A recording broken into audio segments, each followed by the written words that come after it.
Is anyone here over 40? I know that for me at least, when I hit 40, things were just a little different. I used to push my body endlessly with no consequences. But all of a sudden, it felt like my engine was running out of gas. The stuff I took for granted when I was younger, the boundless energy, the quick recovery, the sharp mental focus, they all started to fade a bit. And I knew I needed to start thinking about my health differently, both physically and mentally.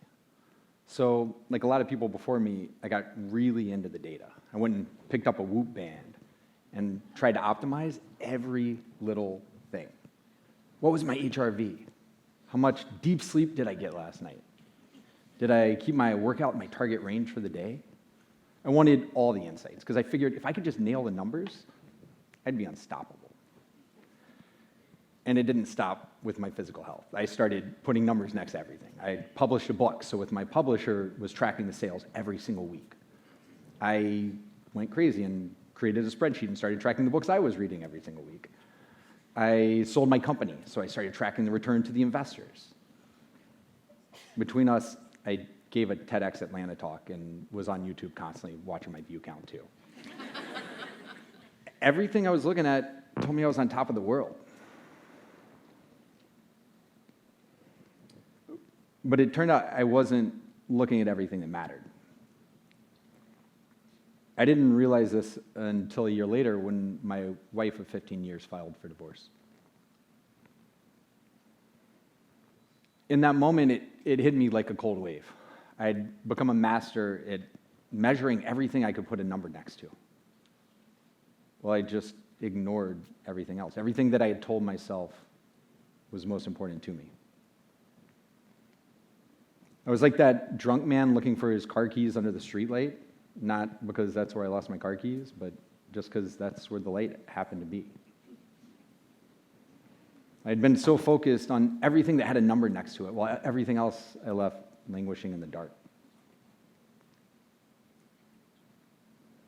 How many of you can say the same? How many of you track your fitness goals or your career milestones? Your titles at work or your promotions or the zeros in your bank account. But you still feel something's missing.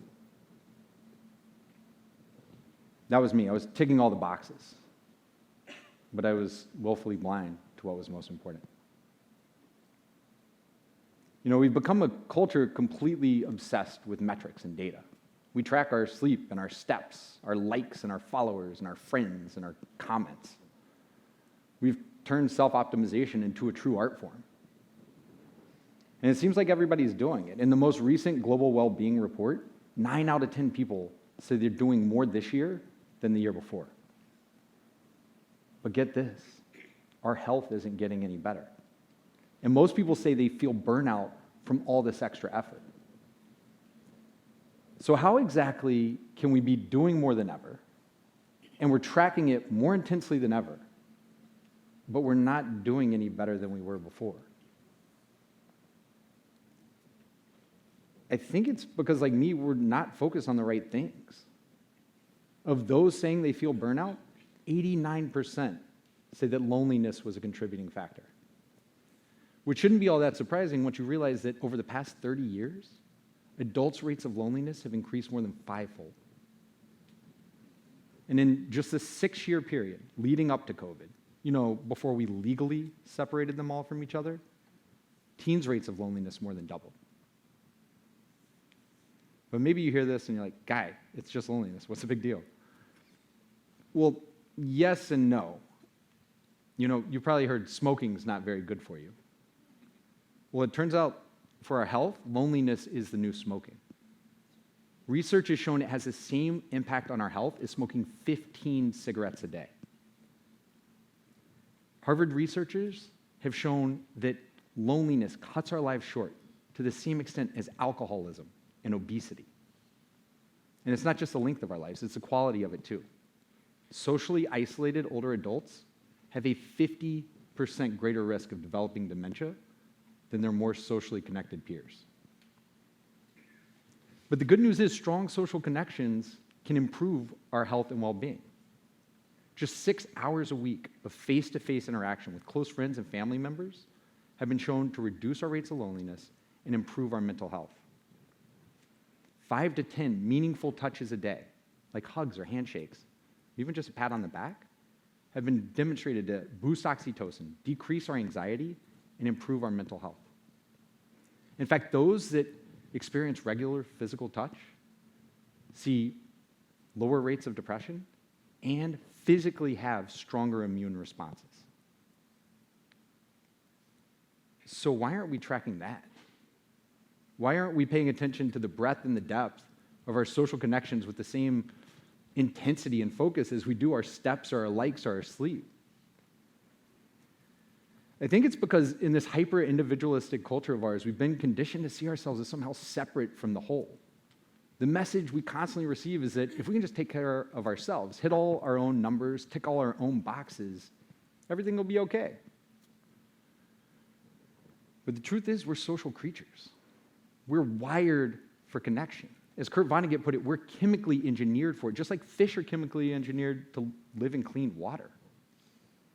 And when those connections start to fray, our health, both physical and mental, suffers. And even though we know it kind of intuitively, we're going in the wrong direction. Church attendance and participation in civic organizations are at all-time lows. We're turning inward, and it's pulling us further apart when we need that connection the most. Okay, so we know the problem. And as Einstein said, a problem well-defined is a problem half solved. For the other half, we're going to actually have to do something about it.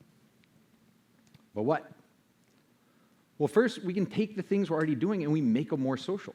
We could talk to strangers even, in line at the coffee shop, at the gym, on an airplane. Open yourself up, because you never know where those little interactions might take you. This is why I stopped wearing headphones in my gym, and I started organizing group workouts with my friends. It turns out people who find a sense of belonging in group exercise see a 20% boost in their well-being. So we can take the things we're already doing, we just start doing them with other people. Second, let's start repurposing some of that online time for in real-life connections. How many hours a week do we spend texting and scrolling and Zooming? What if we took just 10 or 20% of that and used it to meet up with those same people in person instead? You know, social connection is to social media what fruit is to Fruit Loops. Yeah, they share a name, but only one's giving us the nutrients we need to live a lively life, while the other's just a bunch of empty calories. Finally, we can start scheduling and blocking and protecting our social calendar in lives like we do our work calendar in lives. Get time on the books for a coffee catch-up or a dinner date or a group vacation with people you haven't seen in far too long. And then protect it with the same reverence as you do your board meeting or big work presentation.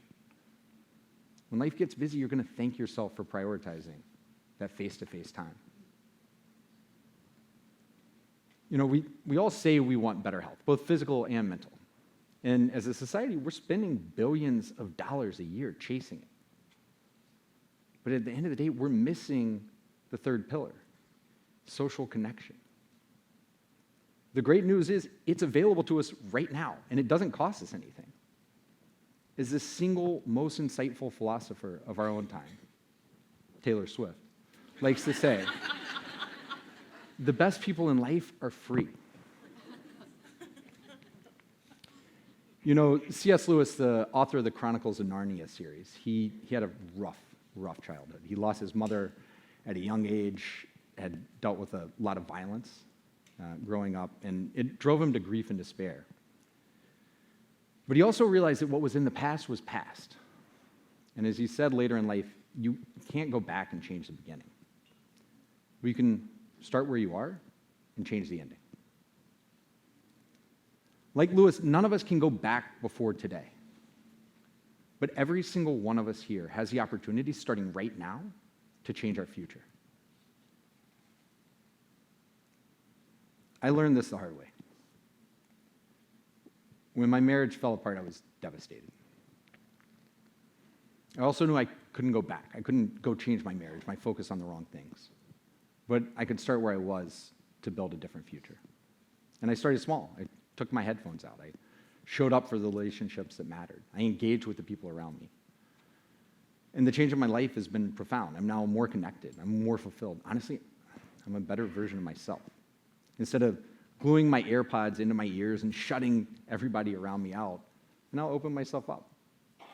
Instead of avoiding talking to that person sitting next to me for fear I might have to talk to him for the entire trip, I now initiate the conversation in case it turns out I want to talk to him for the entire trip. I actually did this recently on an overnight flight to Greece. And it turned out the guy sitting next to me was from the same tiny island of Idra where I was about to visit. And when I say tiny, I mean tiny. They don't have cars, they don't have scooters. You get around by donkey or water taxi. That's it. This guy was from there. And so he told me about growing up and coming to the US and his now adult kids and his plans for retirement. And by the time I got to Idra, I had a warm welcome. Over the course of my week there, I met numerous members of Gus's family. And by the end, I got invited to his niece's wedding there next summer. I'm not joking. Like, this is what can happen when you open yourself up. And you think it stops there. I hopped on the ferry once I got to Athens, start talking to the young lady next to me. Turns out Lauren grew up in Bermuda. Seriously. You don't have to overhaul your social life. You just need to talk to somebody. So I challenge each of you, today, after this talk, at the coffee break, actually, right now, turn to the person next to you. Give them a hug. Give them a handshake. Give them a pat on the back.